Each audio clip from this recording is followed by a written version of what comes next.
Je pense que c'est dans la nature humaine de vouloir se dépasser, de vouloir aller plus loin. Avec l'évolution de l'être humain, on s'est petit à petit adapté à notre environnement jusqu'à avoir envie de le dominer.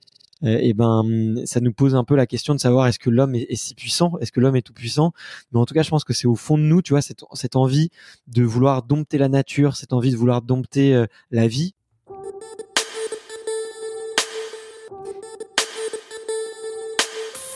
Bienvenue dans le podcast Biomécanique, le podcast qui vous aide à comprendre votre corps, à améliorer vos entraînements, à diminuer vos blessures et qui vous permet aussi de découvrir tous les secrets des sportifs et des spécialistes de leur domaine. On y parle d'entraînement, on y parle de performance, de blessures, de thérapie et tout ce qui touche de près ou de loin à la santé avec des invités exceptionnels à chaque épisode. Je m'appelle Jérôme Cazerolle, je suis ostéopathe à Montréal, au Canada.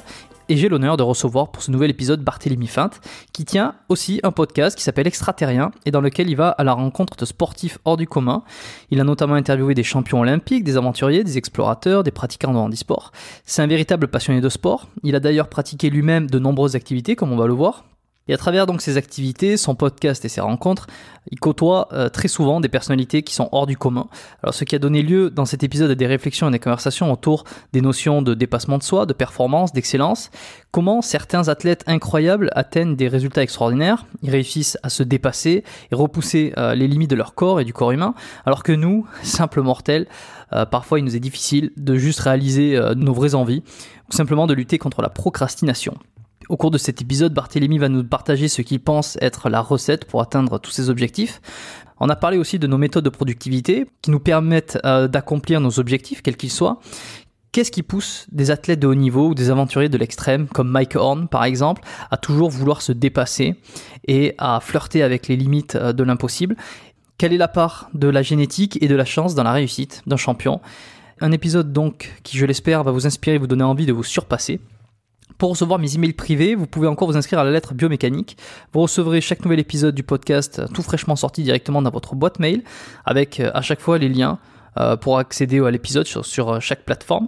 J'envoie aussi une fois par mois la lettre Biomécanique dans laquelle je vous donne des techniques, des astuces pour améliorer votre santé au quotidien, des méthodes pour améliorer vos entraînements, pour qu'ils soient de plus en plus efficaces, et des moyens de combattre et de faire disparaître toute douleur ou blessure que vous pouvez expérimenter ou pour éviter que vous en expérimentiez davantage.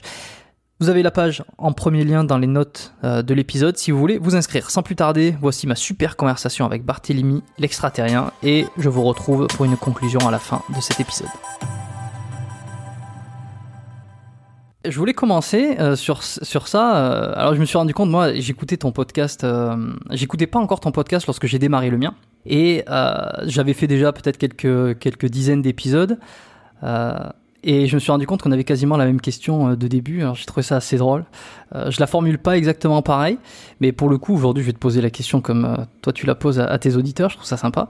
Est-ce que tu te souviens toi de ton premier souvenir de sport et qu'est-ce que t'en as retenu? Écoute, la première fois que je suis rentré dans une salle de fitness, je me souviens très bien, c'était en banlieue parisienne à Fontenay-sous-Bois. Je crois que je venais d'avoir 18 ans et ça venait d'ouvrir. C'était une grosse chaîne qui est assez connue maintenant en France, et parce qu'ils ont pas mal démocratisé le low cost, et il y avait des sessions gratuites d'essai, et j'avais pas mal de copains qui habitaient juste à côté et qui s'est déchaîné à la muscu, et du coup j'y étais allé, j'avais fait du squat, du soulevé de terre, du développé couché, des tractions. C'était parti un peu dans tous les sens, et j'avais fait n'importe quoi, hein, vraiment n'importe quoi. Et après j'ai mis beaucoup de temps avant d'y retourner, et j'ai dû y retourner, je pense c'était en 2013-2014. Et là quand j'y suis retourné, j'étais beaucoup plus encadré, j'étais passé par une petite box de CrossFit avant. Je m'étais beaucoup plus informé sur la technique, les méthodes d'entraînement. Donc voilà, ouais, j'ai deux souvenirs, un où c'était vraiment du n'importe quoi et du loisir, et l'autre peut-être un souvenir un peu plus adapté et un peu plus sérieux en tout cas à la pratique. Et pourquoi tu y es retourné quelques années après? T'avais l'objectif qui avait changé, c'était en fonction c'était pour une préparation physique d'un autre sport? En fait, la première fois, c'était effectivement, je m'étais mis au rugby. Et je voyais que moi j'ai toujours eu un physique très fin, des os très légers, et j'ai même été très longtemps petit. J'ai terminé ma croissance à 21-22 ans.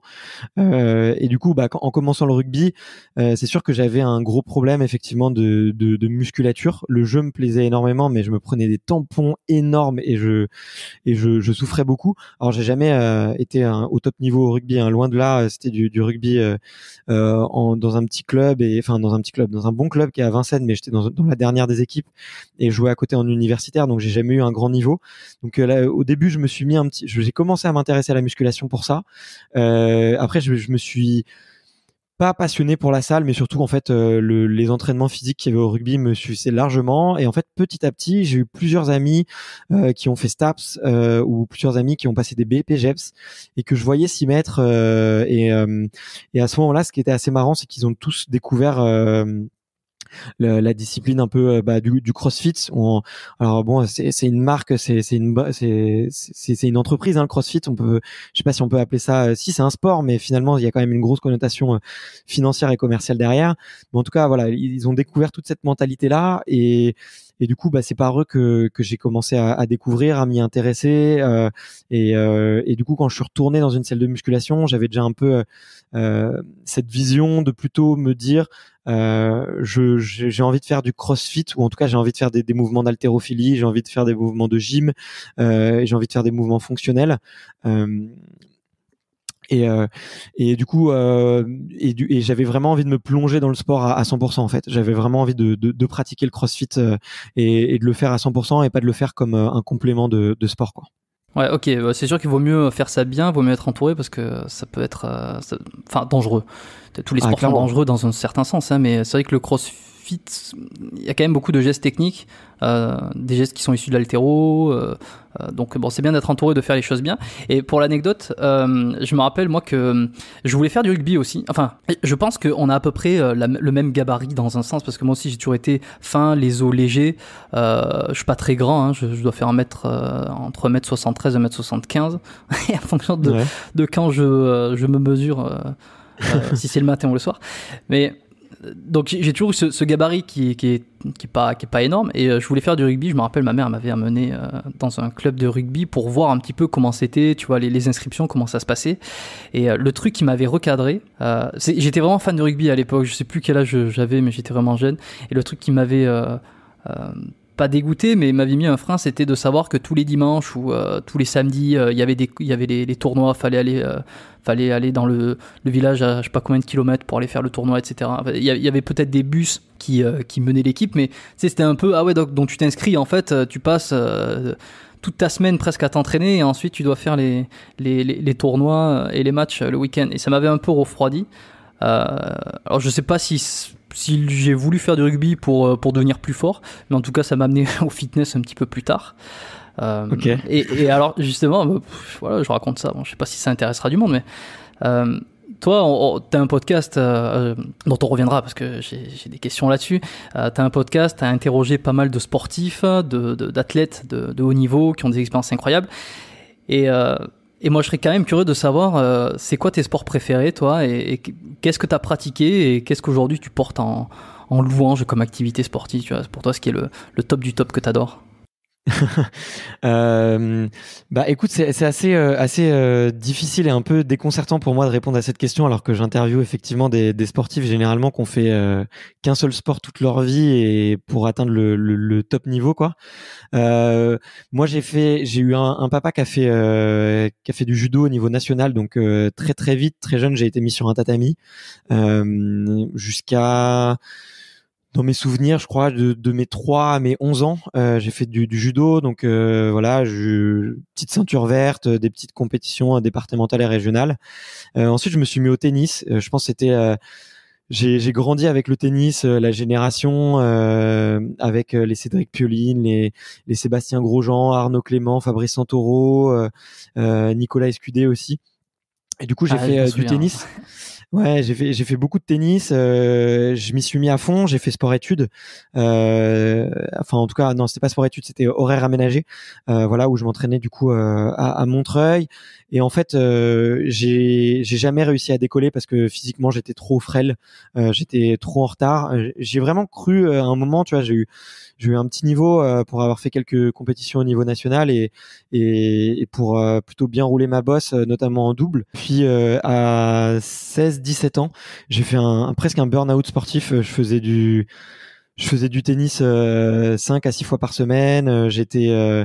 J'étais tous les jours sur les cours, tous les jours en prépa physique, tous les week-ends, pareil, à aller faire des tournois à droite à gauche. Les vacances avec mon père pendant les vacances scolaires, on démarrait le programme en janvier, février pour me remplir les 2 mois de vacances scolaires de tournois, et je faisais le tour généralement dans le sud parce que le niveau était un tout petit peu moins élevé qu'il était sur Paris, et du coup est-ce que c'était le sud-est ou le sud-ouest?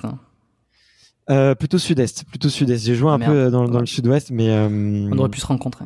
Mais un peu moins. Ouais, plutôt sur la Côte d'Azur, parce que mon père préférait aussi. Mais non. Et puis après, ouais, burn-out sportif, j'en ai vraiment trop fait. J'en ai vraiment été gavé du tennis. Et en fait, j'ai complètement arrêté le sport. Et pour te dire, mon dernier match de tennis, j'ai explosé ma raquette sur le terrain et je suis sorti en pleurs du cours, et j'ai dit à mon père que je jouerais plus jamais. Et c'est vrai, j'ai plus jamais repris une raquette de tennis dans mes mains de ma vie.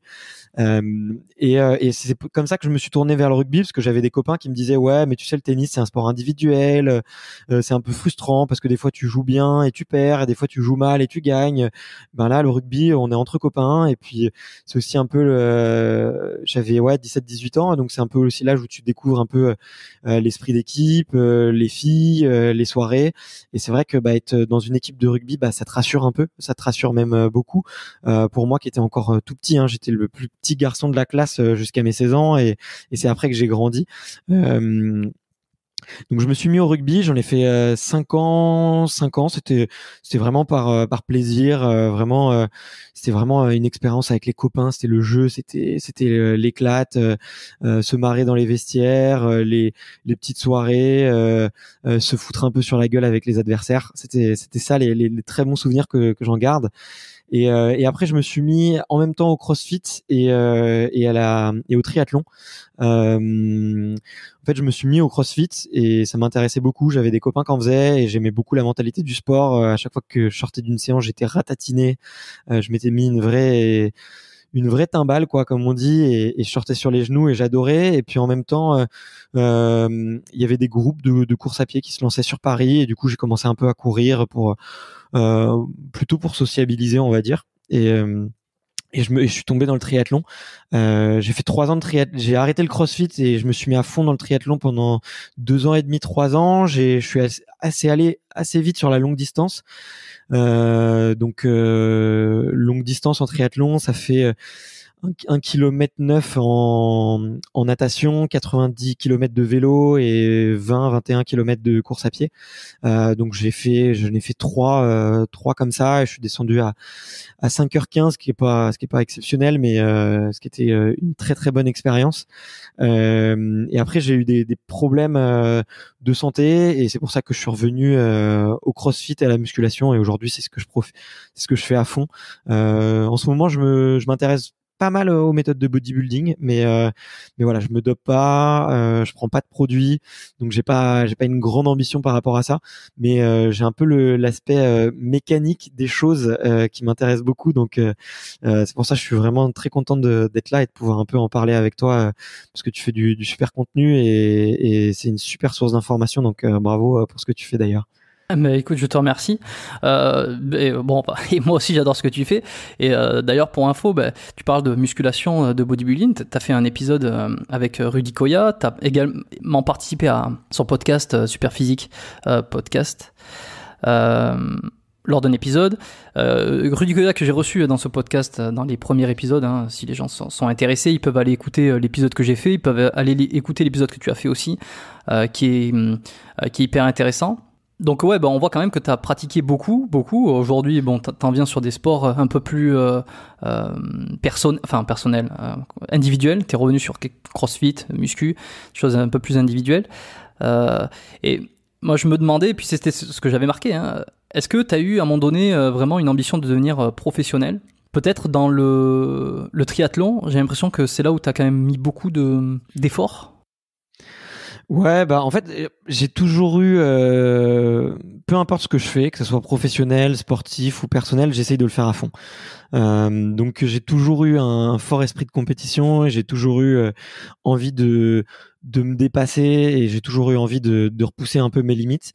Je pense que la première ambition, on va dire professionnelle ou du haut niveau, je l'ai eu dans le tennis parce que je m'entraînais avec des joueurs qui étaient au top niveau et qui pour certains sont aujourd'hui dans le top 1000 mondial. Alors c'est peut-être pas ceux qu'on voit à la télé à Roland-Garros, quoique on en voit certains à Roland-Garros, mais tu vois, c'est là que l'ambition un peu est née et le plaisir de vouloir goûter au haut niveau est né. Après, je me suis vite rendu compte que ça serait pas possible. Dans le triathlon, j'ai mis beaucoup d'énergie dessus.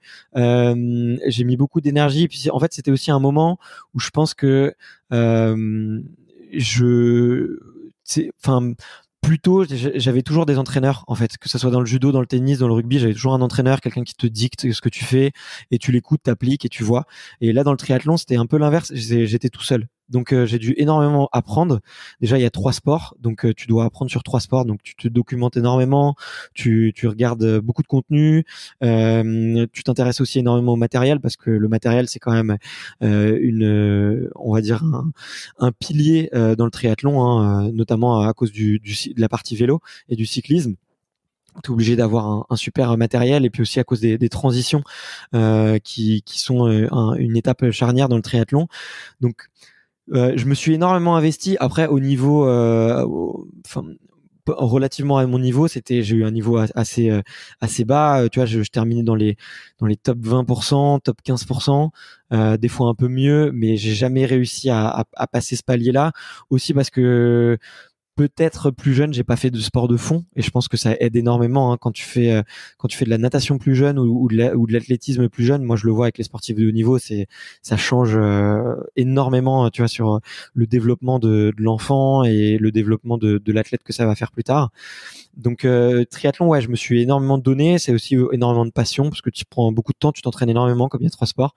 Et du coup, tu manges triathlon, tu dors triathlon, tu fais tout triathlon. Donc c'est sûr que c'est un investissement qui fait que tu peux pas être à moitié. Donc je me suis beaucoup donné. Après, est-ce que j'ai eu une ambition du haut niveau ? Je pense pas, mais en tout cas, j'avais l'ambition de vraiment maîtriser le sport sur le bout des doigts et de pouvoir aussi peut-être le transmettre à d'autres, pouvoir essayer j'avais un peu ce rôle dans la bande de copains, j'étais un peu celui qui allait énormément se documenter, énormément aller chercher de l'info et essayer de la transmettre aux autres. Et c'est peut-être plus là que tu vois, j'ai compris que mon rôle c'était pas forcément d'être le meilleur, mais peut-être plutôt essayer d'être celui qui est capable d'apporter aux autres et de tirer les autres vers le haut, d'inspirer les autres et de leur apporter du contenu de qualité pour qu'ils puissent eux progresser, quoi. Et par curiosité, t'étais classé combien quand tu faisais du tennis ?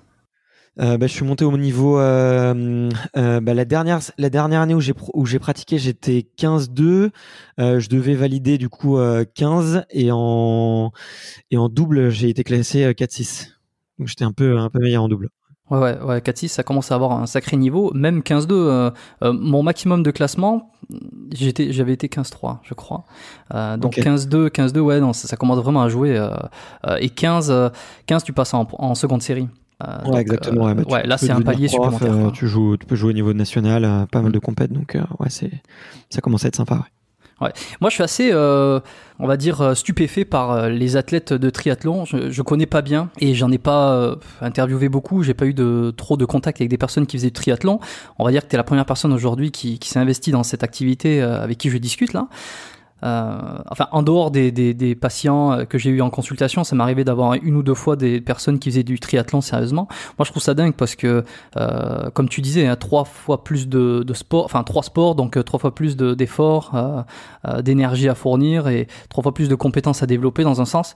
Je trouve ça ouf. Et puis, ça se joue beaucoup avec la tête et ça m'intéresse, moi, tout ce qui se passe dans la tête aussi parce que toi, tu t'es passionné pour donc tous ces sports, le triathlon, tu te passionnes, tu disais que c'est pour transmettre un petit peu, essayer d'apporter aux autres de quoi devenir meilleur. Et c'est quoi qui te passionne exactement dans les athlètes de haut niveau, dans les sportifs qui se dépassent, ou les sportifs de l'extrême d'ailleurs, puisque tu en as eu quelques-uns sur ta propre émission de podcast. C'est quoi qui t'anime, qui te rend, je sais pas comment on pourrait dire ça, un peu passionné, tout simplement, passionné de ces gens-là qui vont franchir des limites? Ouais, bah tu fais bien de dire le mot passionné, quoi. C'est vraiment ça. Je me suis passionné pour le sport en général. Je pense que je fais partie des gens. Tu vois, moi, je pourrais regarder des émissions comme Intérieur Sport ou vraiment ou des documentaires de sport. Je pourrais en regarder pendant des heures. Moi, ce qui me passionne de plus en plus, c'est vraiment l'aspect mental. C'est vrai que tu vois, je me suis beaucoup, comme je suis entouré de beaucoup de personnes qui ont fait STAPS ou des études dans le sport et qui sont aujourd'hui préparateurs physiques, coach ou même dans le domaine du médical et du paramédical. On va dire j'ai cette bonne culture un peu, on va dire, théorique, mais derrière en fait ça fait pas la théorie sur l'entraînement, la théorie sur la génétique, ça fait pas les grands champions. C'est pas ça qui fait les grands champions. Ce qui fait les grands champions, c'est ce qui se passe dans leur tête. Alors il y a beaucoup de chance, on pourra en reparler, à la fois de la génétique et aussi la chance de ce qui t'arrive dans la vie. Mais au-delà de ça, quelque chose qui est hyper, qui est fondamental, c'est vraiment comment est-ce que eux ils arrivent à transformer soit une douleur, soit une passion en une quête d'excellence, quoi. Et moi c'est ça qui me passionnait, c'était en fait d'aller à la rencontre de ces gens-là, déjà un peu de les démystifier, de pouvoir me dire est-ce qu'ils sont comme moi, est-ce qu'ils pensent comme le commun des mortels, ou au contraire est-ce qu'ils ont une vie vraiment différente. C'est la première chose que je voulais savoir. Et ensuite ce qui m'intéressait, c'était de vraiment de pouvoir comprendre quels étaient leur cheminement mental pour arriver au haut niveau et comment est-ce qu'ils pouvaient gérer le haut niveau. Donc que ça soit le stress, que ça soit la quantité de travail. Et tu vois, comme je te le disais tout à l'heure, moi j'ai fait un burn-out sportif, donc je me dis mais comment est-ce qu'eux ils font pour s'entraîner tous les jours, enchaîner des défaites ou des victoires. C'était vraiment ça qui m'intéressait beaucoup. Et après en creusant un peu, tu vois, ce qui m'intéresse de plus en plus, c'est la discipline. La discipline, c'est quelque chose que je peux avoir, mais sur lequel je pense que je suis comme tout le monde. Je peux être un peu plus défaillant par moment, et je voulais un peu avoir leur ficelle, savoir comment est-ce que eux ils s'autodisciplinaient, comment est-ce que eux ils s'imposaient une rigueur de vie. Après, ce qui est intéressant, c'est que c'est ce que je suis venu chercher en créant le podcast, tu vois, extraterrien, mais pour certains, je me suis rendu compte que la discipline était beaucoup plus facile. Et le mental aussi était beaucoup plus facile parce que certains sportifs sont très accompagnés. Donc en fait, ils ont leur discipline, elle est carrée, leur quotidien, il est complètement cadré, et du coup ils se posent pas trop de questions là. Et ce qui est peut-être les sportifs qui sont un peu plus intéressants, ce sont ceux justement qui ont rien, tu vois, ceux qui sont dans des sports ou même peut-être plutôt des aventuriers, des explorateurs qui doivent tout construire dans leurs mains, donc ils doivent tout penser en amont, ils doivent tout construire. Et eux en fait ils sont assez remarquables parce qu'ils n'ont pas d'aide. Alors ils s'entourent de gens, évidemment, mais ils sont obligés d'aller recruter ces gens-là, d'aller les chercher, de bien s'entourer. Et du coup cette discipline en fait de construire des projets sur le long terme, parfois seul, dans lequel il te manque du financement, parfois dans lequel il te manque de la connaissance. Je suis assez fasciné en fait de leur capacité à s'entourer et à aller chercher ce qu'il y a autour d'eux. Donc ce qui m'intéresse plus autour du haut niveau, c'est vraiment savoir ce qui se passe dans leur tête et comprendre un petit peu leur histoire et comprendre comment est-ce que aujourd'hui ils s'arment en fait pour être et pour rester au top niveau, quoi. Mais à l'origine, lorsque tu as creusé là-dedans, justement pour aller chercher un peu les clés de leur réussite, est-ce que c'était quelque chose que tu voulais pour toi? Tu voulais aller à la pêche aux informations, ces informations précieuses des athlètes qui ont, on va dire, réussi, ou en tout cas qui sont disciplinés, pour toi te les approprier et puis les appliquer? Parce que voilà, pour être complètement honnête, moi je suis pareil, très intéressé par tout ce qui est performance, la discipline, le fait de se surpasser, pas forcément dans tous les domaines, mais en tout cas d'aller chercher le meilleur de soi, le haut niveau, à son propre niveau, le haut niveau. Moi ça m'intéresse énormément, mais pour être parfaitement transparent, c'est parce que j'ai aussi envie de m'imprégner de ces valeurs-là pour moi-même, en fait, aller chercher le plus haut de moi-même, si tu veux. Est-ce que toi, c'était la même chose? C'était pour les adapter à toi et à tes objectifs, ou il y avait d'autres considérations ou d'autres buts derrière? Écoute, ouais, c'est une très bonne question. Effectivement, je pense un petit peu comme toi, je voulais aller tirer leurs conseils en fait. Je voulais aller vraiment presque que ça soit les sportifs de haut niveau qui me coachent pour que je puisse en tirer des choses et pouvoir l'adapter peut-être à mon activité professionnelle ou l'adapter à ma vie personnelle, tu vois, à mon organisation, mon état d'esprit. Tu vois, J'aime beaucoup la phrase qui dit qu'on est la moyenne des personnes qu'on voit le plus souvent. Et tu vois, et du coup, en fait, l'idée un peu du podcast, c'était de me dire, ok, comment est-ce que je peux aller rencontrer ces athlètes de haut niveau pour qu'ils me donnent des conseils et pour que je puisse comprendre comment est-ce qu'ils fonctionnent. Et en même temps, comment est-ce que du coup je peux peut-être le partager et en faire quelque chose de vraiment d'en faire une discipline et d'en faire une routine. Et comment est-ce que je peux du coup me créer un réseau autour de ça. Et en fait, l'idée d'aller les interviewer, je pense que c'est toujours un super conseil quoi pour n'importe qui veut devenir expert dans un sujet. Je pense qu'une des meilleures façons de progresser, c'est d'aller interroger en fait d'autres experts dans le même domaine ou dans des domaines un peu similaires et de pouvoir en fait centraliser un peu cette information pour soi et pouvoir l'adapter. Donc il y avait tout à fait ce but là. Aussi, je suis assez. J'ai monté plusieurs entreprises, quelques-unes dans le sport et la santé, et j'avais un peu l'envie de me créer un réseau aussi, de créer quelque chose dans lequel je vais à la rencontre des gens, parce que j'ai monté plusieurs entreprises dans lesquelles j'étais assez seul finalement, et je me tournais pas trop vers le monde extérieur. Et du coup, c'était un peu la croisée des chemins quoi. C'était j'ai eu l'idée du podcast en me disant voilà, j'ai envie de tirer le meilleur des sportifs, j'ai envie à la fois de créer du contenu qui c'est quelque chose qui soit valorisant pour les autres, en même temps de me créer un réseau, d'apprendre plus rapidement. C'est vraiment je vais pas dire que j'ai pas eu un éclair de génie parce que j'écoutais énormément de podcasts et je voyais ce qui se faisait et du coup j'étais un peu guidé par ce que les contenus que je consommais et ce que j'avais envie de faire. Mais un jour en fait ça s'est dessiné tout seul en fait.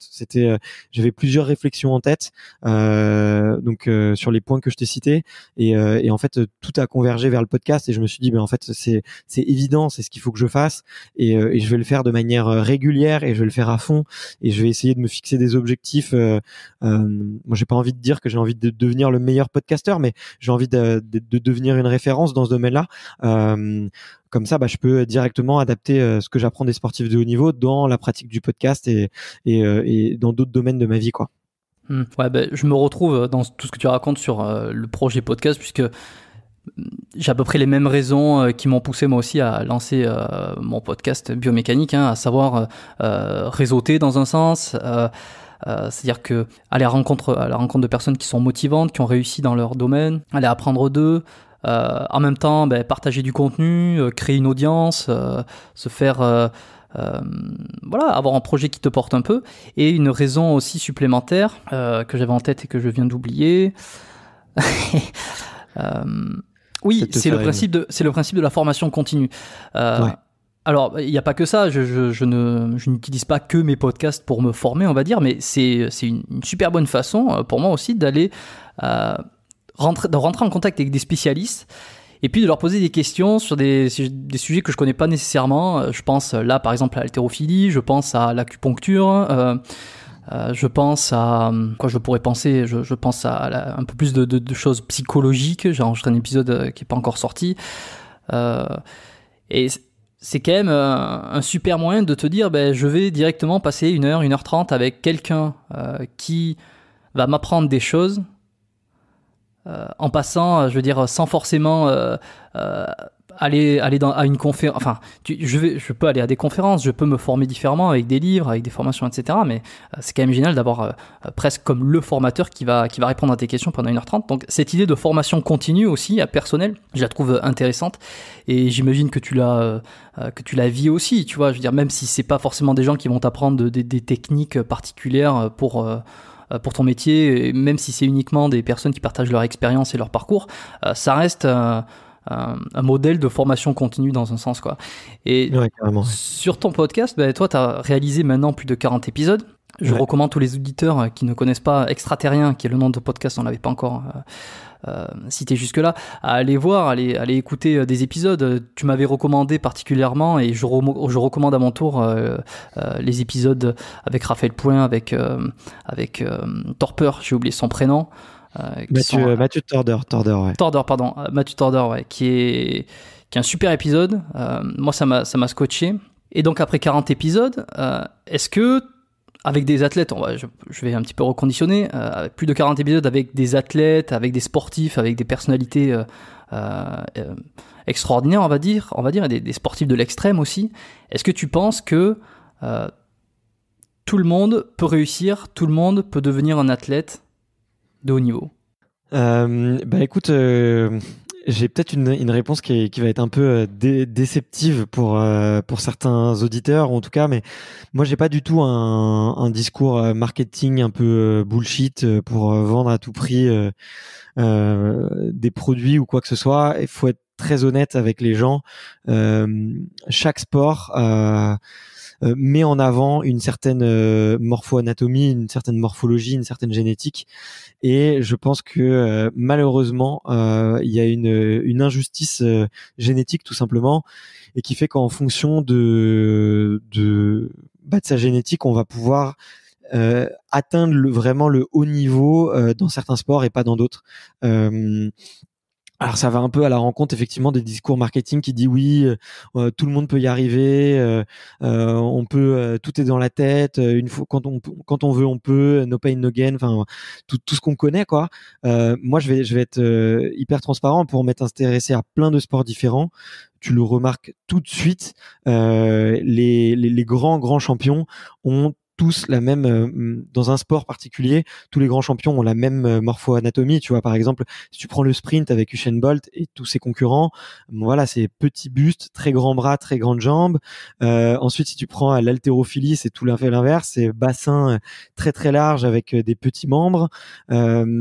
Si tu regardes aussi, typiquement les les apnéistes, par exemple, tu vois, ils ont une surface thoracique et une surface pulmonaire qui est supérieure à la moyenne. Enfin, tu vois, quand tu creuses un peu, il y a toujours un petit atout génétique. Alors après, ce qui est vrai, c'est que n'importe qui peut se dépasser soi-même déjà, et n'importe qui peut repousser ses propres limites, et n'importe qui peut avoir un niveau très élevé dans une discipline, je pense. Tu vois, je pense qu'on peut tu vois, j'aime bien la règle un peu des 10 000 heures, tu vois, où on se dit si pendant 10 000 heures je pratique une activité, je peux la faire avec excellence. Est-ce que tu pourras être au top niveau? Je pense pas. Est-ce que tu pourras faire partie des meilleurs mondiaux? Je ne suis pas sûr. Mais en tout cas, voilà, si tu pratiques 10 000 heures, c'est sûr que tu seras une référence dans ton domaine, et tu auras tellement appris que tu seras un expert, ça c'est sûr. Mais je pense vraiment pas que n'importe qui, tu vois, ou n'importe quel enfant peut atteindre, peut devenir champion, quoi. C'est déjà, il y a une grosse partie de chance pour devenir champion. On oublie de le dire, hein, mais il y a tellement d'histoires, moi, que je vois sur mon podcast. J'entends des parcours de vie où en fait, des sportifs de haut niveau qui se retrouvent dans un sport, mais complètement par hasard, parce que quelqu'un leur a dit, parce qu'un entraîneur leur a recommandé quelque chose, ou parce que au contraire ils ont abandonné un sport et que ils sont allés jouer avec les copains et qu'ils ont découvert quelque chose d'autre. Et donc tu vois, toi aussi tu as découvert plein de sports, tu es un passionné, on en a essayé plein. Et en fait, il faut tous les essayer pour savoir dans lequel tu peux être le meilleur. Déjà, prendre du plaisir, c'est hyper important. Je pense que c'est le fondement de tout. Et en plus, être bon, quoi. Tu vois, je pense que c'est la vraie définition de la réussite, c'est prendre du plaisir dans quelque chose et en plus être bon et avoir envie de progresser. Et pour que tu aies ces trois critères-là qui s'allient dans une même discipline, c'est hyper rare. Faut une part de chance, faut une part de destin, et malheureusement, c'est peut-être pas politiquement correct, hein, mais c'est ça qui fait les grands champions. C'est une part de chance et une part de destin, quoi.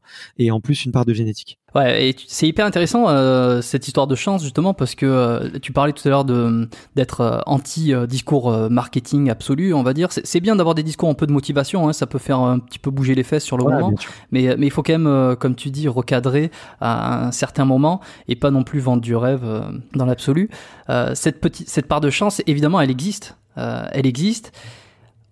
Peut-être qu'à un certain niveau, je sais pas, c'est une réflexion que j'ai là. Cette histoire de chance, je pense qu'il y en a beaucoup qui pensent que beaucoup de choses sont dues à la chance. Mais plus tu progresses et plus tu vas chercher des informations, tu vas lire des livres sur, voilà, ou même rencontrer des gens sur la performance, sur le succès, sur l'entrepreneuriat aussi, hein, est concerné, plus on va réduire l'impact de la chance à quelque chose qui est qui n'a pas sa place, tu vois. Ou alors les discours aussi classiques, ça va être la chance, tu la provoques, etc. Donc d'un côté, je trouve c'est un peu des discours inverses, c'est-à-dire que d'un côté, on a ceux qui se disent c'est uniquement de la chance, ça va me tomber dessus, qui sont, pour ma part, je pense complètement dans le faux, parce que si t'attends dans ton lit que la chance se présente, elle va jamais se présenter. Mais d'un côté, ce truc de se dire la chance, il y est absolument pour rien, ça va être le travail, ça va être ceci, ça va être cela, on est complètement à l'inverse et on se trompe. Et c'est intéressant de recadrer un peu ça et de se dire en fait la chance, oui, elle est là, elle participe, pas aussi peu que certains veulent le faire entendre, mais pas autant que certains voudraient le croire, tu vois. Donc cette partie de chance, elle est là. Et qu'est-ce que tu dirais justement à quelqu'un qui dirait ouais, mais la chance, c'est une question de circonstances, tu la provoques parce que tu as découvert cette activité, peut-être parce que juste avant tu as fait ça qui t'a amené là, et en fait tout ça c'est un truc un peu de la chance, c'est l'aboutissement de ce que tu as fait avant. Comment tu vois ça, toi? C'est vrai que le terme, tu vois, il faut peut-être se replonger dans nos dictionnaires et reprendre la définition du mot chance. Et c'est sûr que en fonction de la définition que tu lui donnes, la phrase a pas du tout le même sens. Et là, je suis entièrement d'accord avec toi. La chance, c'est quelque chose qui se crée. C'est pas du tout un statut figé. C'est pas quelque chose qui peut t'arriver dans ton lit par inaction. La chance, c'est tout l'inverse. C'est effectivement, comme tu l'as dit, c'est quelque chose que tu vas créer par interaction avec les autres, par interaction avec ton écosystème. Et c'est peut-être qu'on devrait plus parler d'opportunités, peut-être plutôt que de chance. Et les opportunités, elles arrivent pas quand tu restes dans ton lit. Ça, c'est clair. J'ai jamais vu quelqu'un réussir en ne faisant rien et en attendant que tout se passe. Donc là-dessus, je suis entièrement d'accord. Là où effectivement je dis une part de chance, tu vois, typiquement, là je prends un destin de sportif auquel je pense. C'est Benjamin Offray, tu vois, il fait du plongeon à 10 mètres. C'est pas un sport qui est très connu. Bon, il s'avère qu'il a terminé 4e au JO que je te dise pas de bêtises, à Rio. Ouais, et tu vois, il termine 4e au JO. En fait, jusqu'à ses 16-17 ans, je crois, il fait de la gymnastique. Il est au niveau national. Il transcende pas la scène de la gymnastique à ce moment-là. Et puis en fait, il rencontre un entraîneur qui lui dit écoute, toi, tu devrais peut-être essayer le plongeon. Le plongeon, c'est t'as sûrement un coup à jouer, tu vois. Et alors on appelle ça de la chance ou du destin, je sais pas, mais en tout cas effectivement il l'a créé, il est allé le chercher ça, mais il y a quand même une part de hasard, tu vois, qui fait qu'il est tombé sur cette personne qui lui a recommandé ce sport. Et s'il n'était pas tombé sur cette personne-là, peut-être qu'il serait tout simplement resté à faire de la gym, et peut-être qu'il aurait pas eu tous les titres qu'il a eu aujourd'hui en plongeant à 10 mètres. Et donc effectivement, je pense qu'il faut pas utiliser trop le mot chance. Il est très galvaudé, très mal utilisé par la plupart d'entre nous, et moi le premier, parce que j'aurais pas dû l'utiliser. Mais t'as raison, parce que justement ça permet de discuter autour de ça et de préciser les pensées et les termes comme ça. Donc c'est plutôt intéressant, quoi. Ouais, exactement. Enfin, on a tous un destin. Je pense qu'il est pas écrit. Je pense que c'est à nous de l'écrire, c'est à nous de le prendre en main. Il y a une part de il y a une part d'acquis, il y a une part d'inné, mais en tout cas on peut vraiment écrire son destin et on peut faire tous de grandes choses. Je pense qu'on a tous les armes pour faire des choses incroyables. Et après bah voilà, faut accepter des fois que d'autres aient plus de chances que nous, que d'autres réussissent un petit peu vite, un petit peu plus mieux, que d'autres fassent les meilleures rencontres, fassent des meilleurs choix aussi. Mais en tout cas, ce qui est sûr, c'est que ouais, pour rejoindre ce que tu disais, il faut créer, il faut aller de l'avant, il faut aller chercher de l'information, il faut se documenter, il faut chercher à progresser. Et je pense que le meilleur objectif, c'est déjà de progresser soi-même. Effectivement, et ça, c'est quelque chose qui se construit, et c'est pas quelque chose qui t'arrive par hasard dans ton lit, quoi. Donc, si je fais un petit résumé grossièrement, on va dire que pour atteindre un super niveau dans un domaine X, pour chaque personne, ça va être un peu à la croisée entre la génétique, qui prend une très grosse part de gâteau, on va dire, la génétique, le plaisir à effectuer l'activité en question, l'opportunité donc ou la chance selon comment on définit le truc. La génétique, je trouve ça intéressant parce que c'est vrai que de temps en temps on peut entendre des discours un petit peu trop généralistes sur vous pouvez faire tout ce que vous voulez, quand tu veux tu peux, ce genre de choses. Pour reprendre de Lavier avec une de ses phrases ouais. Qui est quand tu veux tu peux, sauf quand tu peux pas.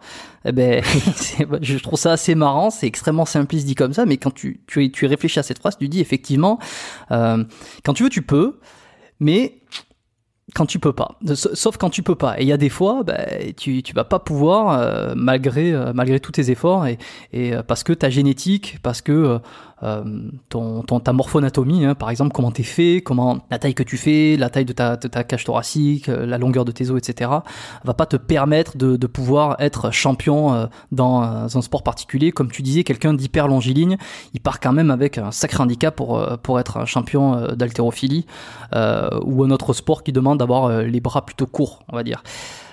Et alors une question, je suis dans la génétique là, une question un peu bête peut-être, je sais pas ce que tu vas me le dire hein, si c'est bête et s'il va y avoir une réponse derrière, une piste de réflexion. Est-ce que tu penses que le désir de performance, on va dire ce mental à vouloir se surpasser, se déchirer, tu vois, est-ce que ça, tu penses que c'est génétique complètement ou ça peut s'acquérir, tu vois, cette volonté de faire?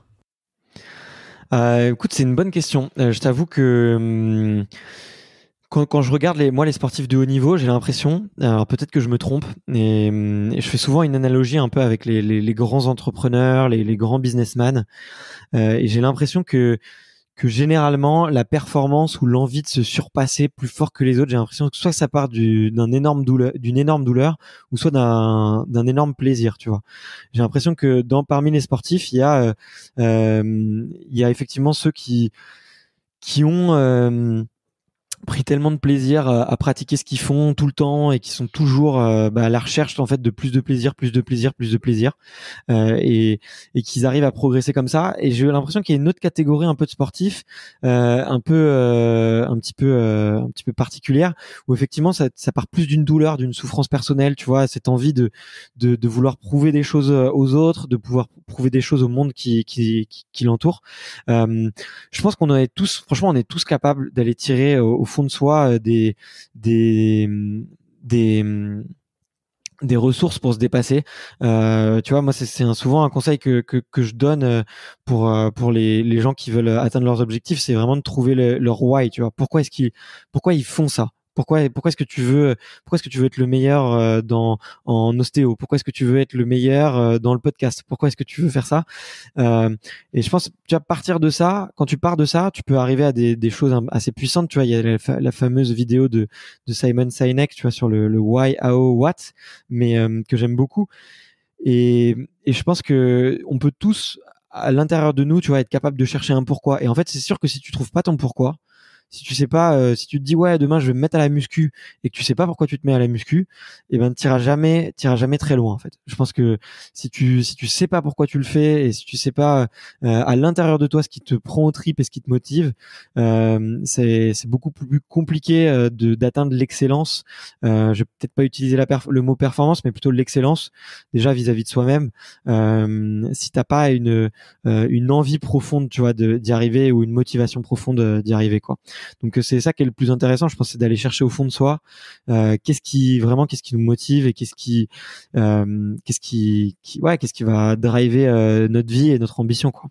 Ouais, un espèce de moteur qui te pousse à vouloir faire le truc en question. Je crois qu'il y avait un bouquin qui était le why ou quelque chose comme ça, qui te permettait peut-être d'aller chercher au fond de toi le pourquoi tu voulais faire telle chose, ou aller au contraire chercher la raison pour pouvoir te dépasser. Je suis pas sûr de ce que j'avance, mais je pense que ça doit exister. Il me semble que j'ai déjà entendu le bouquin Why de Simon Sinek, ouais. Ah oui, ben voilà, Café. Voilà. Ouais. C'était le nom du bouquin. Ok. Eh ben, tu vois, sur ce surpassé comme ça, moi, en ce moment, je m'intéresse pas mal à Mike Horn. Ouais. J'en avais discuté avec Jérôme Quadrado dans le podcast, qui est psychologue, et du coup, on avait parlé un petit peu de ça, de les raisons de se dépasser. Pour ceux qui savent pas, donc Mike Horn, je rappelle, c'est ce qu'on appelle un aventurier de l'extrême, qui se lance des défis un peu fous, à savoir faire le tour du monde en suivant la ligne de l'équateur, faire le tour du pôle arctique en suivant la ligne je sais pas quoi. Je suis en train de lire un de ses bouquins en ce moment, et moi je trouve ça fou. Alors, et évidemment, c'est extrêmement bien raconté, c'est très émotionnel, comment il raconte son parcours, enfin son trajet lorsqu'il fait ses défis, lorsqu'il fait ses explorations. Et quand même, il y a des moments, il frôle la mort. Il en a conscience. Il sait par exemple à un moment donné qu'il va marcher pendant je sais pas combien de milliers de kilomètres sur la banquise, qu'il va faire moins 40 degrés, qu'il a de grandes chances d'y rester, de perdre ses doigts, enfin de tout ce que tu veux, que ça va être fou, qu'il va croiser des ours, etc. Et même parce que là j'en suis à un passage où même des Inuits en fait lui disent en fait il y a de grandes chances que tu meurs, quoi, parce qu'il fait nuit, il va faire nuit quasiment tout le temps, et c'est des températures extrêmes auxquelles l'humain normalement n'est pas censé survivre. Bon, il a tout ce qu'il faut, c'est hyper bien préparé. Mais tu dis, ce mec-là, il a quand même une volonté de faire son truc qui est assez dingue. Je sais pas si toi tu t'es déjà, tu t'es déjà posé la question, mais pourquoi tu penses que ce mec-là fait tout ça, quoi? Je veux dire, pour quelle raison? Pourquoi se surpasser, aller vouloir frôler la mort quasiment, quoi? C'est une question compliquée, tu vois. Moi j'ai pas lu son livre encore, mais tu vois, il est dans ma bibliothèque en plus, donc j'ai honte. Je vais me jeter dessus, parce que c'est vrai que c'est une référence, ce bouquin. On m'en parle plusieurs fois et il faut absolument que je le lise. Je te conseille Latitude Zéro, donc qui est vraiment qui est excellent, parce qu'il fait le tour du monde. Il traverse les 4 océans, il traverse la jungle de l'Amazonie tout seul à pied, il traverse l'Afrique, c'est incroyable. Celui que je lis en ce moment, c'est l'expédition Arctos. Le livre, je sais plus le nom. Je crois l'exploration. J'ai plus le nom du livre, mais c'est sur son expédition Arctos, qui est assez dingue aussi. Mais je te conseille Latitude Zéro, qui est peut-être un de ses meilleurs bouquins. Voilà, excuse-moi, je t'ai coupé, mais c'était juste pour préciser. C'est celui que j'ai, donc je vais le lire bientôt. Faut que je m'y mette. Mais écoute, pour répondre à ta question, je pense que c'est dans la nature humaine de vouloir se dépasser, de vouloir aller plus loin. Le livre un peu, moi, qui m'a révélé à ça, c'était le livre Sapiens, tu vois, de voir peu à peu comment, avec l'évolution de l'être humain, on s'est petit à petit adapté à notre environnement jusqu'à avoir envie de le dominer, tu vois. Et aujourd'hui, si on est allé aussi loin, je pense, dans la domination de notre environnement, et c'est marrant parce que tu vois, là on est en période de virus et de confinement, et du coup ça nous pose un peu la question de savoir, est-ce que l'homme est si puissant, est-ce que l'homme est tout puissant? Mais en tout cas, je pense que c'est au fond de nous, tu vois, cette envie de vouloir dompter la nature, cette envie de vouloir dompter la vie aussi, tu vois. Pourquoi est-ce qu'on dépense des millions, et si ce n'est des milliards, pour trouver des remèdes sur certaines maladies ou sur certaines pathologies? Je pense qu'on a ce désir en nous, être humain, de vouloir dompter notre écosystème et de vouloir peut-être être curieux et de vouloir repousser les limites. Donc ça, je pense que c'est peut-être plus un point de vue macro, tu vois, sur l'être humain. Je pense que ça fait partie de nous. Ce qui est assez contradictoire, c'est que il est assez prouvé quand même que l'être humain normalement cherche plutôt le confort. Il cherche soit le confort, soit à éviter le risque et éviter le danger. Donc c'est vrai qu'il y a un sacré paradoxe. Ouais, il y a un super paradoxe, c'est que effectivement on se crée une zone de confort pour l'agrandir en permanence. Moi j'aimais beaucoup une phrase effectivement de Jérémy Azou qui me disait on ne sort pas de sa zone de confort, on l'agrandit, et c'est une phrase que je garde et que je répète souvent, et du coup j'aime bien quand même lui rendre hommage. Et je pense que ça fait partie de notre nature humaine. Ça part souvent, et comme je te le disais, soit généralement d'une douleur, soit d'un plaisir. Je saurais pas trop l'expliquer. J'écouterai ton épisode de podcast parce que ça m'intéresse beaucoup. Et c'est peut-être pas le sujet sur lequel je suis le plus spécialiste, mais en tout cas, il y a je trouve que les êtres humains de manière générale sont assez fascinants quand ils ont une idée en tête, leur capacité à la transformer en du concret. Pour continuer sur les citations un peu inspirantes, il y a je sais plus de qui ça vient, mais c'était comment c'est un objectif sans deadline, ce n'est rien d'autre qu'un rêve. Et tu peux la mettre dans un autre sens, tu vois, un rêve avec une deadline, c'est rien de plus qu'un objectif. Et je pense que c'est vrai, tu vois, on est capable de grandes choses avec le cerveau humain, on est capable de vraiment se surpasser. Et c'est vrai que c'est assez fascinant, tu vois. Je me renseigne de plus en plus sur ce sujet-là, et de savoir un peu quels sont nos drivers mentaux. Il y a un autre bouquin que je peux te conseiller qui s'appelle Les lois de la nature humaine, qui est assez intéressante. Ouais, je l'ai noté très récemment en plus. Ouais, je l'ai pas encore lu. C'est un énorme pavé, donc faut avoir le temps de se l'avaler, mais il est vraiment fascinant, effectivement, sur les drivers humains. Qu'est-ce qui nous motive, qu'est-ce qui fait qu'on fait des choses parfois complètement folles, parfois irrationnelles, quoi. Est-ce que c'est Robert Greene qui l'a écrit, celui-là ?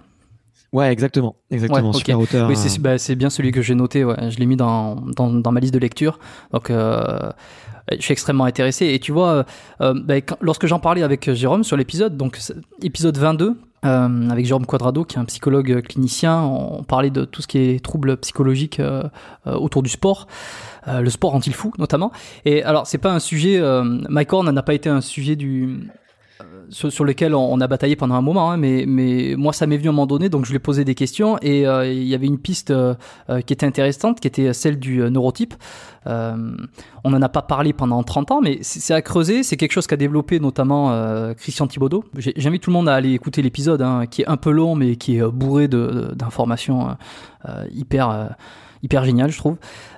Donc l'histoire du neurotype, pour faire simple, c'est que chacun a un neurotransmetteur préférentiel. Enfin, je vais vulgariser, hein. Chacun a un neurotransmetteur différent, préférentiel dans le cerveau, en quantité un petit peu plus haute, et ce qui fait que ça lead un petit peu plus les actions du quotidien. Et par exemple, sur cette idée, sur cette théorie, on pourrait penser que Mike Horn est quelqu'un qui a beaucoup qui marche énormément à la dopamine, admettons, et que le fait de se surpasser, d'aller dépasser ses limites, les possibles de l'être humain, de ce que peut faire l'homme, etc. Parce que lui, il adore en fait aller là où les gens ne sont pas allés, ou faire ce que les gens n'ont pas encore fait. Et peut-être que ça serait une piste de réflexion, de se dire, tiens, peut-être qu'il est très dopaminergique, comme on pourrait dire, et que ça l'amène à se surpasser, à faire ça. Mais je voulais avoir ton avis aussi, parce que pour avoir interrogé beaucoup de personnes qui avaient fait ce genre d'exploration, ce genre de défis extrêmes, je trouve ça intéressant. Après, ouais, il y a beaucoup de sportifs qui marchent à la dopamine, hein. Je pense que c'est le dopamine ou l'adrénaline, d'ailleurs, ça dépend peut-être de certains, mais c'est sûr que c'est assez fascinant, en fait, cette envie de vouloir rechercher effectivement toujours plus loin. Je pourrais pas forcément t'en dire plus pendant des heures, mais en tout cas, ouais, c'est un sujet qui est fascinant, quoi. Bon, et puis là, on parle donc on va dire des athlètes exceptionnels, hein, ou en tout cas des personnalités hors normes. Mike Horn, athlète de haut niveau, dont on a mentionné, hein. On va dire que ça représente une infime partie de la population. Si on revient un petit peu à quelque chose de plus basique et qui nous concernerait un petit peu plus, en tout cas qui concernerait les gens qui ont un peu du mal à atteindre leurs objectifs, qui ont du mal à se lancer. On va essayer de rester un peu moins philosophique et rechercher des principes un peu réflexionnels comme ça. Je sais pas si ça se dit. Bref. Est-ce que toi, tu as des outils, tu as réussi à collecter quelques techniques, quelques façons d'aborder les choses pour déjà atteindre un peu plus ses objectifs, voilà, petit à petit, aller chercher un petit peu plus haut sans forcément voir la montagne hyper haute et aller vouloir devenir le conquérant de l'espace? Ouais, bah écoute, j'ai deux petites, on va dire techniques que je me rappelle assez souvent dans la recherche de mes objectifs et effectivement, je peux la recommander aussi aux auditeurs. Le premier, c'est le pouvoir des habitudes. Le pouvoir des habitudes, et je trouve ça hyper puissant. Mais j'ai un très bon copain qui s'appelle Onur, qui a écrit un livre qui s'appelle Petites habitudes, grande réussite. Et je trouve que le titre le résume bien un peu l'état d'esprit que je peux avoir sur la question. C'est que on se rend pas compte à quel point, en fait, le fait de répéter quelque chose très souvent, aussi petit soit-il, à quel point ça peut avoir un impact bénéfique sur toutes nos vies, tu vois. Si par exemple, tu vois, je te prends un exemple, si tu me dis que tu veux apprendre le grand écart, eh bien t'apprendras pas le grand écart en faisant pendant 2 semaines hyper intensément, en fait. Le grand écart, tu vas l'apprendre en faisant tous les jours 5-10 minutes, vraiment tous les jours.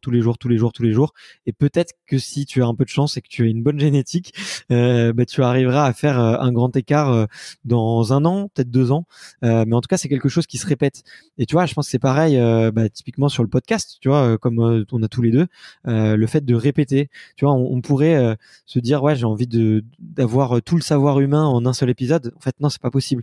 Ce qu'il faut, c'est faire plein d'épisodes et aller les chercher un par un, travailler son talent d'intervieweur, travailler son introduction, travailler la qualité de ses questions, travailler la qualité des invités. Et en fait, c'est en répétant petit à petit que tu deviens exceptionnel. Donc vraiment, pour atteindre ces objectifs, voilà, faut toujours essayer de se concentrer sur quelles sont les petites habitudes que je peux mettre en place pour vraiment y arriver, et pas forcément croire que tout va arriver d'un seul coup, et au contraire croire au long terme, et croire à la puissance de petites actions répétées infiniment presque. Donc ça c'est quelque chose que je retiens beaucoup.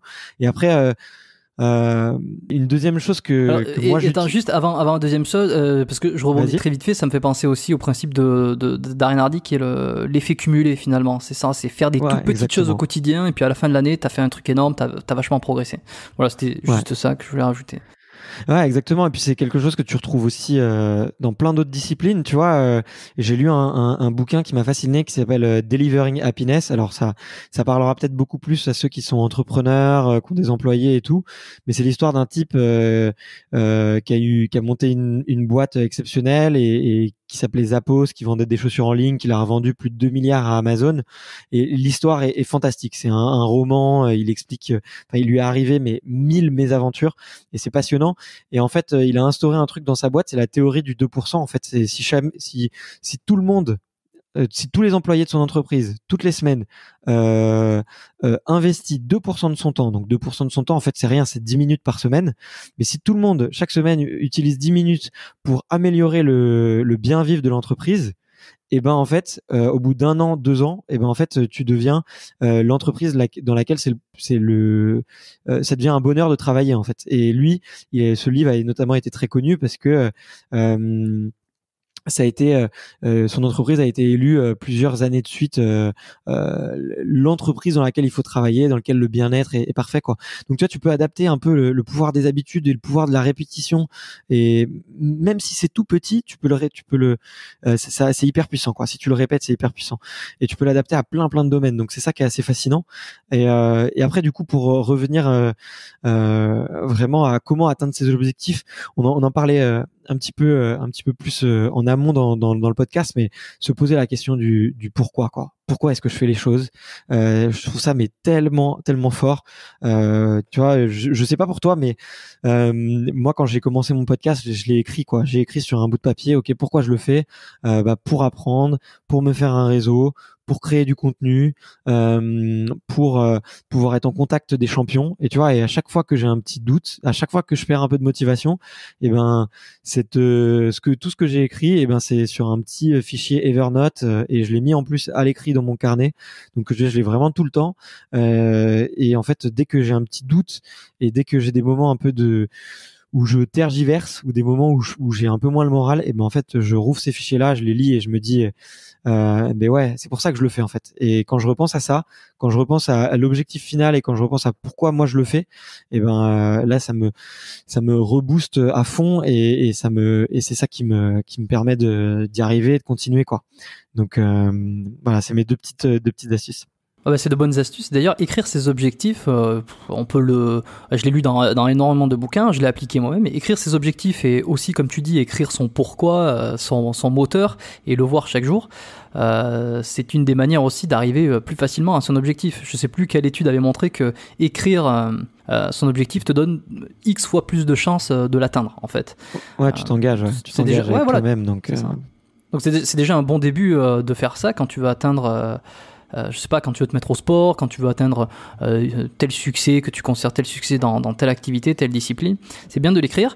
De mon côté, j'avais pas écrit mes why pour le podcast. Ils étaient tellement clairs dans ma tête que je me suis pas senti obligé de les écrire. Par contre, ce que j'ai écrit, c'est comment j'allais procéder à la chose, quoi. C'est que j'avais envie d'enregistrer tant d'épisodes, il fallait que je fasse.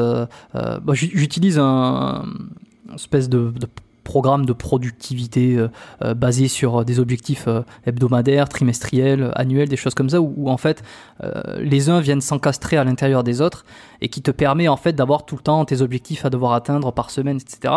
Il y en a qui pourraient trouver ça hyper strict, tu vois, trop strict, mais en fait ça me permet une marge de liberté et puis j'aime bien fonctionner comme ça, mais avoir ces buts à atteindre régulièrement, écrire par exemple, tiens, à la fin de la semaine j'aimerais avoir terminé ça, j'aimerais avoir mis en place ceci, j'aimerais avoir réfléchi à cela, et puis rien que le fait de cocher des fois, tu vois, à la fin le dimanche soir tu dis bon, alors qu'est-ce que c'est que j'en suis moi dans mes objectifs, il y a un petit kiff aussi de se dire j'ai coché, j'ai atteint mon truc, quoi. Et en fait si tu fais ça régulièrement, indéniablement en fait 3 mois plus tard, 6 mois plus tard, tu te dis bon waouh, j'ai avancé sans forcément t'en rendre compte.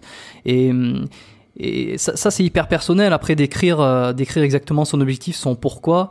Moi je l'ai pas écrit pour le podcast. Par contre quand je me mets dans un truc, c'est peut-être ma faiblesse, c'est des trucs qui vont me jouer des tours, mais quand j'écris quand j'ai en tête un objectif, quand je me lance dans un projet, je suis tellement ancré dans l'habitude de le faire ou dans le process ou dans l'engagement en moi-même aussi de vouloir respecter ce que j'ai dit que j'allais faire et ce que je voulais faire, que des fois j'en oublie à penser au moteur, tu vois. Ouais, et ça peut t'arriver, enfin moi ça peut m'arriver des fois de me dire bon ok, j'ai fait tout ça parce que je me suis tellement engagé, j'ai fait le bon ouvrier qui a établi toute la liste de tâches qu'il fallait pour accomplir ça, le manager il est content, et puis des fois le boss il prend du recul et se dit bon ok, on a fait tout ça, c'est bien beau, mais est-ce que c'est toujours d'actualité dans notre moteur cette histoire, tu vois ce que je veux dire? Ouais, je vois très bien, ouais. Bah moi c'est pour ça que je l'écris en fait, c'est pour ça que je veux être sûr de pas l'oublier. Je fais comme toi, tu vois, j'écris des plans d'action, tu vois, effectivement sur une semaine, sur 3 mois, ça dépend un peu. Je suis curieux de savoir un peu toi quelle méthode tu utilises, mais à chaque fois ce qui surplombe c'est effectivement le pourquoi, quoi. Pourquoi tu le fais, quel est et souvent aussi l'objectif un peu qui permettrait de dire est-ce que j'ai réussi à atteindre, est-ce que j'ai réussi à aller où je voulais aller, quoi. Donc c'est hyper intéressant. Ouais, c'est ça. Si tu te demandes ce que j'utilise, notamment c'est la méthode des 90 jours, okay.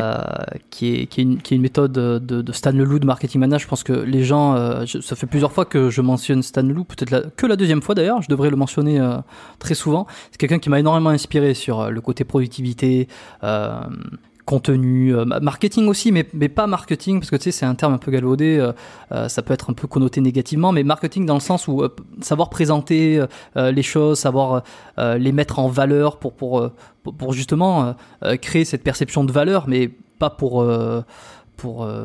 pour baiser le monde, hein. Je veux dire pas pour arnaquer les gens, mais juste en fait, je veux dire, tu peux avoir quelque chose qui est intéressant, mais si tu le mets pas bien, si tu le présentes pas bien, en fait c'est dommage parce que les gens ils vont y passer à côté. Donc Stan Leloup, tu vois, de Marketing Mania, pour les gens qui connaissent pas, qui avait fait aussi le podcast Nomade Digital, dont j'en avais discuté avec Théo de Fitness Peace il y a pas si longtemps. Et ben il m'a beaucoup inspiré sur tout ça. Voilà, bon, si ça t'intéresse, la méthode. Il est brillantissime, Stan. Hein. C'est quelqu'un. Bon, c'est un maniaque de travail, j'ai l'impression, mais c'est tout ce qu'il fait est assez brillant. Et écoute, je suis pas étonné que tu consommes son contenu parce que c'est vrai que tu vois, tu parlais de marketing versus valeur. Je trouve que tu vois le podcast. Je sais pas pour toi, mais moi j'ai l'impression que j'ai l'impression que c'est une martingale en fait parce que tu apportes de la valeur pour toi, parce que tu rencontres des gens brillants, tu crées ton réseau. T'apportes de la valeur à tous les gens qui écoutent, parce que tu essayes de créer du contenu où les gens peuvent apprendre et ils peuvent en tirer des choses pour être une meilleure version d'eux-mêmes. Et en plus, t'apportes de la valeur à ton invité, parce que tu lui donnes un petit espace de parole, parce que tu lui permets de construire sa pensée, que tu le mets aussi en lumière aussi, parce que des fois, tu vois, les gens les connaissent pas leur travail. Tu vois, moi, typiquement, j'ai écouté certains de tes invités, je les connaissais pas du tout, je les ai trouvés brillants, et du coup, je suis allé regarder leur contenu sur Internet, je suis allé regarder un peu ce qu'ils faisaient, et maintenant, tu vois, je les connais, donc tu vois, ça leur apporte aussi de la valeur un peu à tout le monde. Donc, tu vois, je me dis, où est-ce que tu t'es jamais demandé ça, toi? Est-ce qu'il n'y a pas un endroit où la valeur est un peu négative dans le podcast? J'ai l'impression que tout est positif pour tout le monde, quoi. Et lui, il mise beaucoup là-dessus, quoi. Stan Leloup, c'est comment vraiment créer de la valeur et apporter de la valeur à ses clients et pas chercher à leur vendre, mais vraiment essayer de les aider et de construire quelque chose avec eux, quoi. Et c'est vrai que le podcast pour ça est intéressant parce qu'on se débarrasse un peu des fioritures qu'on pourrait retrouver, des fioritures d'apparence, en tout cas visuelles, qu'on pourrait retrouver sur YouTube, sur des sites, sur des blogs ou quoi, avec beaucoup de visuels. Bon, si on pense au marketing un peu mauvais, tu vois, avec des choses où on va te montrer des voitures de luxe, des villas exceptionnelles pour ensuite te créer des émotions. Te faire visualiser des choses pour te créer des émotions, pour ensuite te vendre des choses dont tu n'as pas nécessairement besoin. C'est pas un truc qu'on va forcément retrouver dans le podcast, tu vois, parce que, comme tu dis, là, nous, on fait des podcasts longs, donc ça dure entre 1h, 1h30, 2h. On va dans des sujets. Si la personne n'est pas intéressée, elle va se barrer, quoi, tu vois. Et si ça se trouve, les gens qui ne sont pas nécessairement intéressés par le surpasser ses limites, etc., ils sont déjà peut-être plus là. Et ceux qui sont là, c'est ceux qui trouvent intéressant la discussion et qui se disent, je trouve ça cool et voilà, c'est qu'ils y trouvent assez de valeur. Donc au final, un podcast intéressant qui est écouté, c'est un podcast qui forcément apporte de la valeur dans un sens. Et justement, est-ce que toi, tu as des podcasts que tu écoutes régulièrement, des émissions que tu adores, que tu recommandes? Peut-être. Ouais, je peux t'en citer plein, comme si après tu piqueras un peu à droite à gauche en fonction de ce que tu veux. Moi, je suis tombé dans le podcast par la voie du business. Hein. Au début, c'est vrai que c'était un format qui était très, effectivement, très orienté sur la transmission de savoir. Et du coup, là où la transmission de savoir est la plus pertinente, c'est côté business. Donc, le premier que j'ai écouté, c'était comme je te disais, c'était Timothy Ferriss, qui est l'auteur de La Semaine de 4 heures. Le Tim Ferriss Show. Ouais, exactement. Et bon, moi j'avais lu son livre effectivement quand il était sorti en français en 2012-2013, et j'avais tout de suite vu qu'il avait fait un podcast que je trouvais assez brillant, et j'aime beaucoup le format audio parce que ça me permet de consommer du contenu quand je cours, même maintenant quand tu fais du vélo, quand tu fais ta muscu, quand tu fais ta vaisselle. Donc c'est vraiment c'était un moment très rationnel en fait, le podcast, où tu peux apprendre pendant que tu fais autre chose, pendant que tu fais des tâches qui ont moins de valeur ajoutée, comme te déplacer, faire la vaisselle, peu importe, il y en a des dizaines. Mais du coup voilà, j'ai commencé avec Tim Ferriss Show. Après, dans ce qu'on fait, qui ressemble beaucoup aux États-Unis, il y a Rich Roll podcast, qui est vraiment super sympa, que je recommande aussi. Après, j'ai une grosse aspiration aussi américaine, c'est Bill Simmons qui fait un podcast sur le sport, qui a récemment été racheté plusieurs dizaines de millions par Spotify. C'est d'ailleurs le podcast qui s'est fait racheter le plus cher, je pense. Et pourtant, il parle que de sport, donc moi, ça m'inspire un peu de voir les types de formats qu'ils font. Après, sur le francophone, parce que je sais que les Français aiment quand même bien parler leur langue. Écoute, moi j'aime beaucoup surtout tout ce qui est entrepreneurial. Je vais te dire, il y a j'aime beaucoup Génération Do It Yourself. J'aime beaucoup aussi Marketing Mania. J'aime beaucoup Grossmaker, ouais, c'est ça, Grossmakers, qui a un podcast avec des directeurs marketing de start-up, et comme c'était un peu mon expertise pendant un moment, c'est ce qui m'intéressait plus.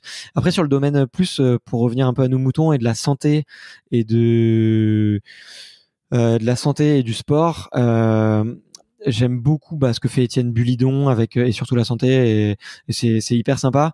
Et j'aime beaucoup aussi m'inspirer de formats un peu différents. Tu vois, j'écoute un podcast qui me fait bien marrer, et ça s'appelle EPO. Je sais pas si tu connais.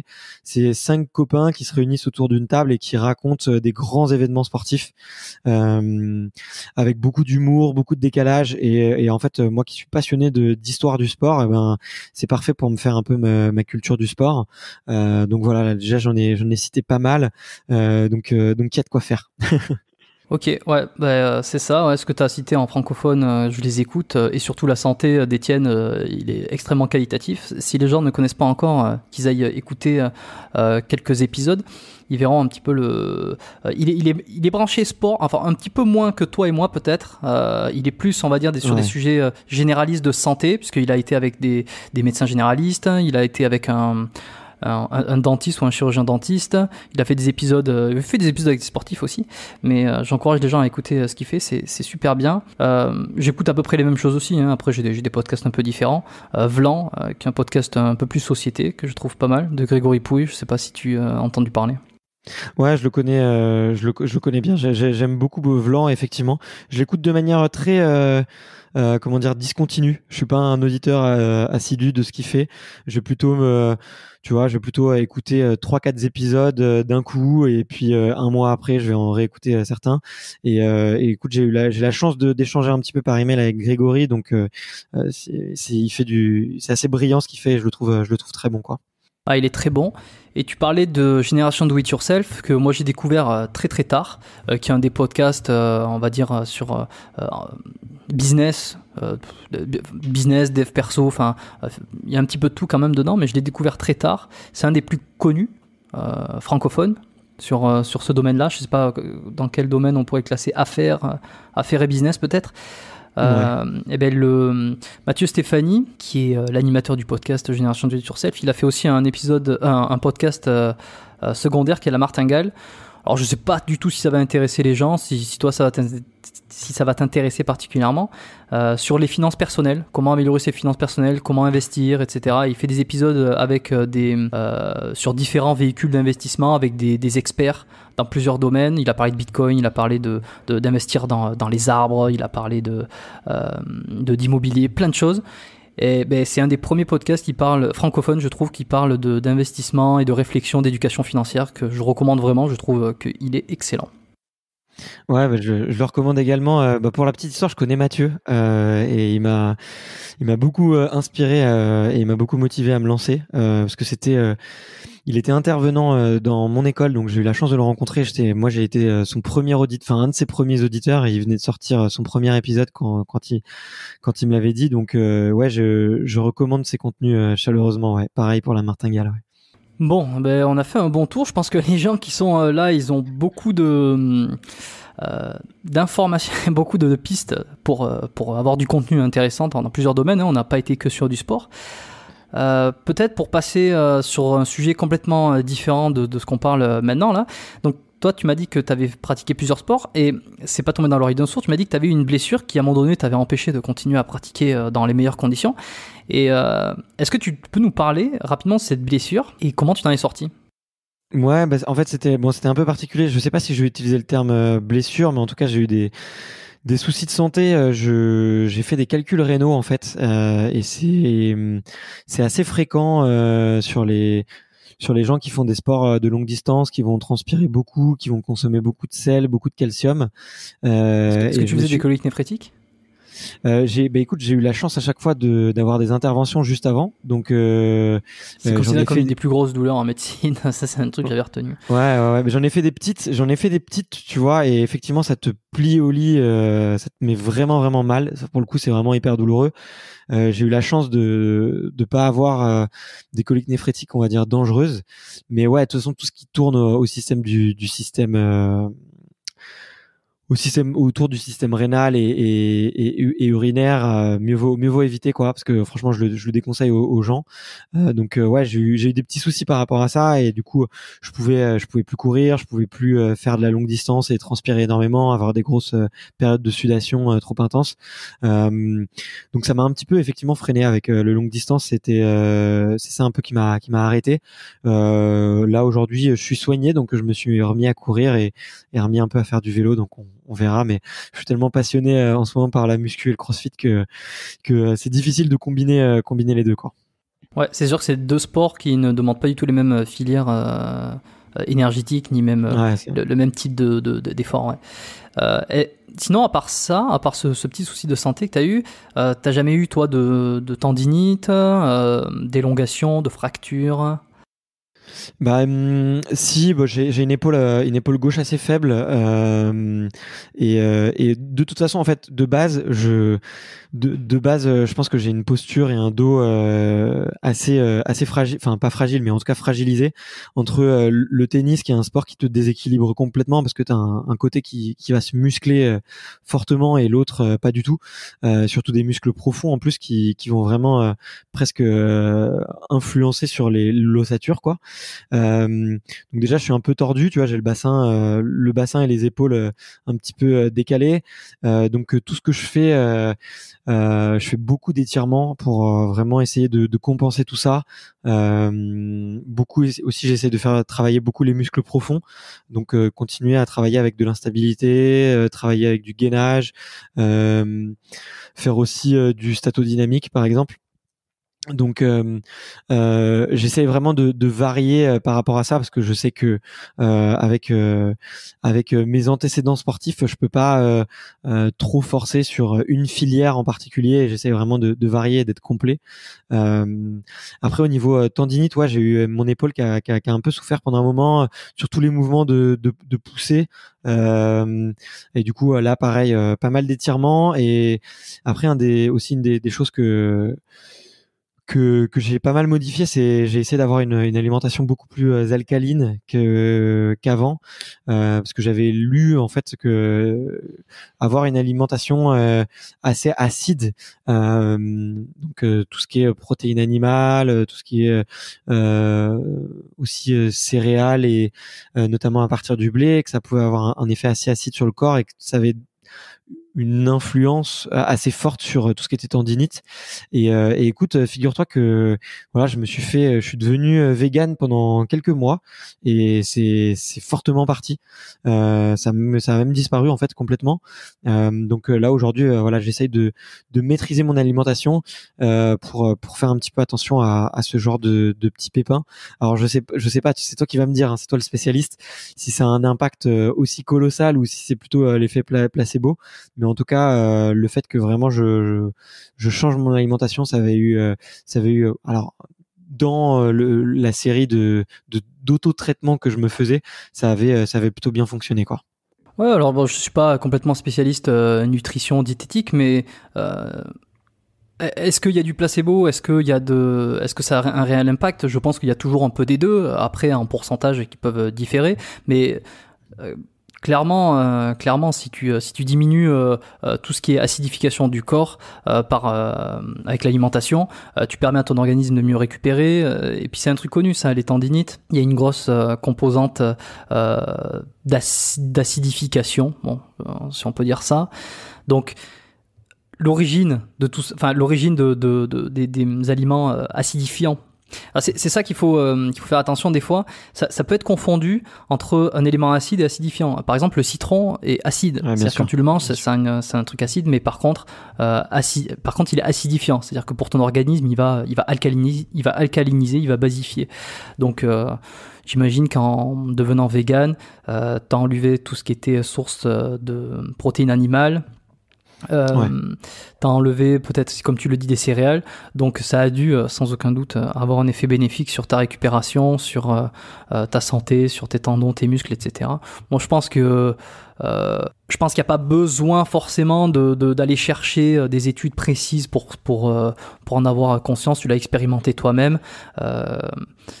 Voilà, quand tu manges beaucoup de légumes, beaucoup de fruits, quand tu diminues peut-être un peu l'apport de viande par excès, si t'as pas forcément envie de devenir vegan, effectivement, tu ne peux que t'en porter mieux de toute façon. Ouais, bah, je pense que c'est assez évident, hein, même, tu vois, là je parle avec beaucoup de sportifs de haut niveau et c'est vrai qu'il y en a de plus en plus qui essayent de limiter leur consommation de viande rouge notamment, de lait aussi, parce qu'effectivement ça a un impact effectivement sur l'acidité du corps, quoi.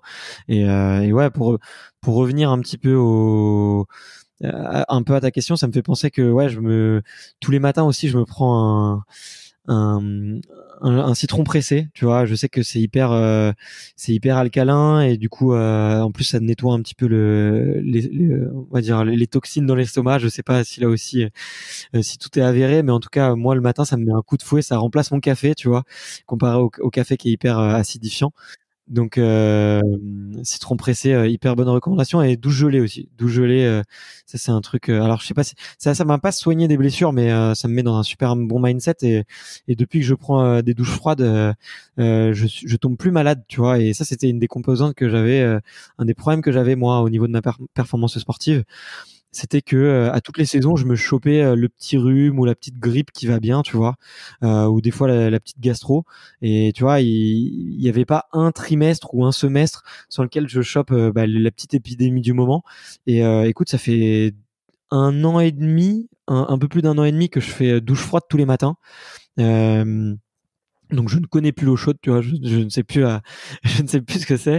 Et écoute, ça, il y a des études scientifiques qui sont faites sur le pouvoir du froid et tout, mais en tout cas ça a été, enfin pour le coup ça j'en suis sûr que ça vient de ça, et ça a été hyper bénéfique pour moi, quoi. Donc c'est un peu ça peut paraître un petit peu méthode de chaman ou méthode un peu de développement personnel, tu vois, mais en tout cas sur moi ça a marché. Je sais pas si ça marche sur tout le monde, mais en tout cas sur moi ça a été assez puissant comme effet.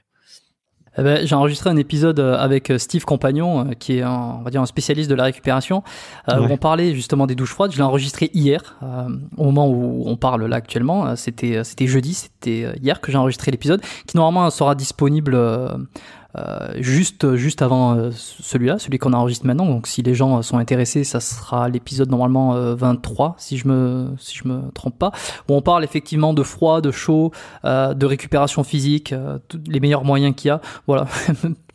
Toute petite auto-promo, bon, enfin, c'était pour rebondir, mais on va dire que je vais pas révéler.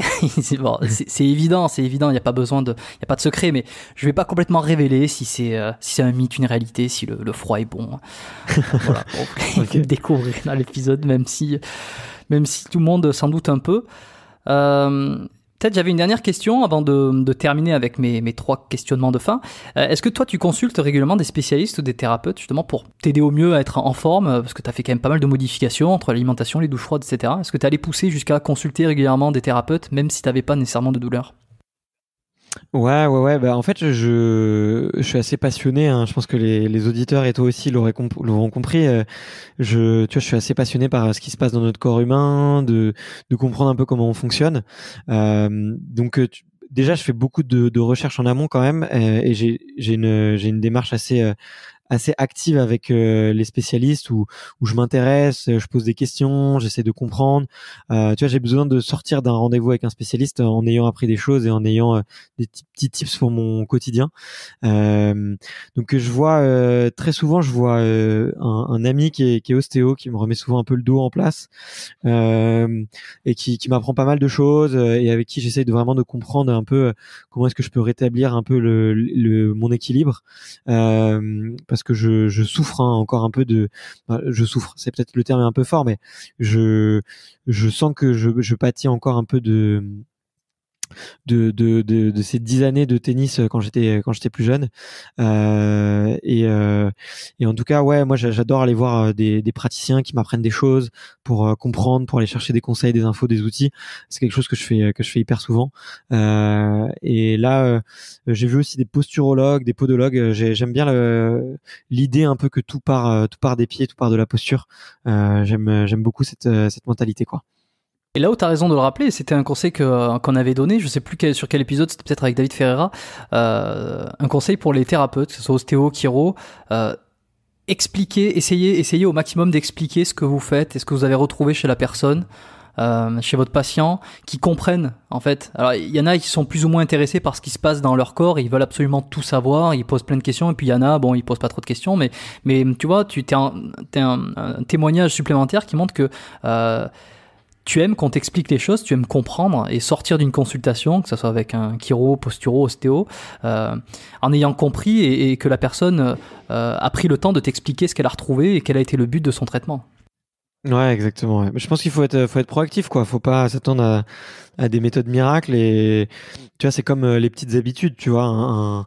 Un ostéo, un kiné, ok, peut-être ils peuvent te remettre un peu en place, mais si toi derrière tu te tiens pas droit sur ta chaise alors que tu passes 10 heures par jour et que tu achètes un matelas tout pourri et que du coup que tu dors sur une planche en bois tu vois 10 heures par jour, ben tu vois forcément les 30 minutes ou l'heure que tu vas passer avec un ostéo tous les mois ou tous les trimestres, bah ça change la donne, ça aide, mais tu vois le vrai fond c'est les petites habitudes, les petites choses. Donc je pense qu'il faut être très proactif avec les spécialistes et s'intéresser à ce qu'ils peuvent nous apprendre, et un peu essayer de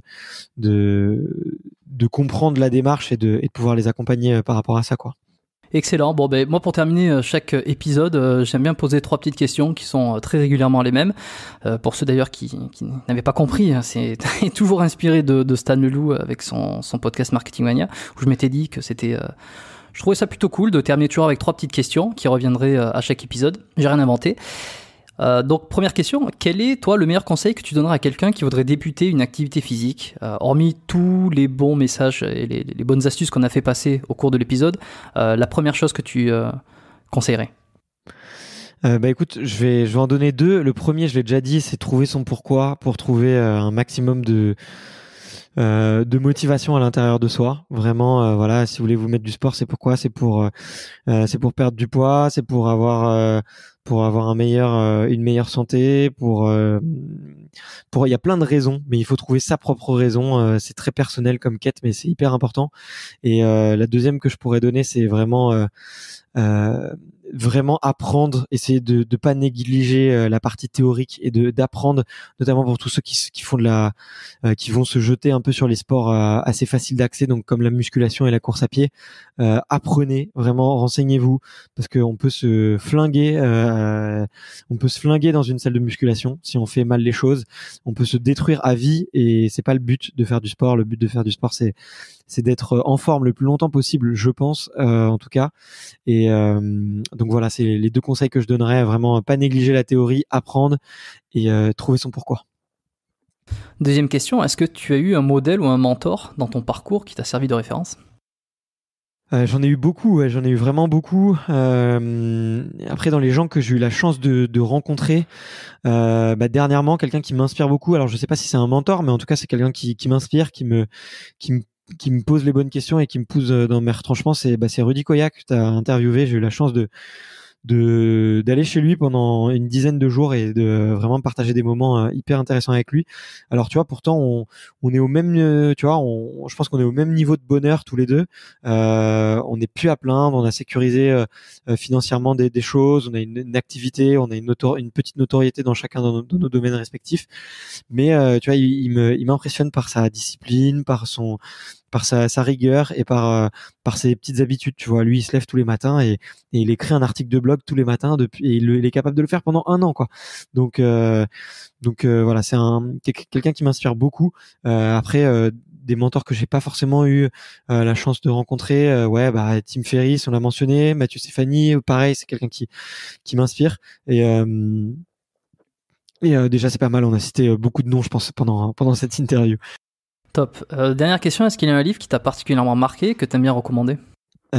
Écoute, c'est hyper dur d'en choisir un, mais je vais te dire les 3 que j'ai lus en 2019 qui m'ont mis une claque. En plus, on les a tous cités.